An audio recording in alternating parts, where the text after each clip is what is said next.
Hai guys, selamat datang guys di Motor Shalom. Saya Ernest. Hari ini kita bawa masuk sebiji Yamaha MT-15. Okey, condition macam motor baru tahun 2024. 2024. Harga jualan sekarang hanya 9,680. Ini motor semua standard lagi. Okey, dari depan lampu semua standard lagi. Brake clutch reverse semua standard. Original datang upside down fork single disc brake. Tak ada ABS motor ni. Okey, tayar pun lebih kurang ada 50-60% lagi. Tapi semua standard, tak ada cala apa, color original. Satu silinder biar motor 155cc dengan 19 horsepower. Top speed lebih kurang 130 ke 140 km/h. Exhaust masih standard, tayar belakang pun ada 50-60% lagi. Eco pun semua standard lagi. Okey, sprocket rantai pun cantik lagi.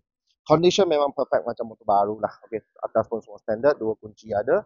Tahun 2024, mileage sekarang jalan 20,000. 20,000. Ya. Okey. Itu saja. Semua standard. Memang condition cantik lagi. Kalau baru dia mau 13 lebih sekarang. Second hand dia setahun dia motor 9,680. Jom kita start. Okey. Engine pun semua senyap lagi. Beli pun tak payah risau. Sekarang kita ada promotion setahun punya warranty.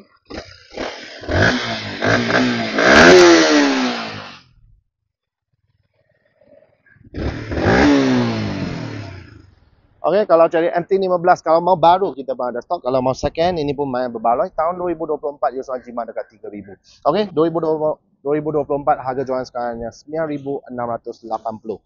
Okey, loan Aeon, loan kredit, loan kedai pun kita beruruskan. Kalau ada credit card, guna credit card Easy Pay pun boleh juga. Okey, kalau loan Aeon, muka kosong saja, bulanan hanya 200 lebih, 4 tahun. Okey, atau guna credit card, bulanan hanya 100 lebih, 5 tahun saja.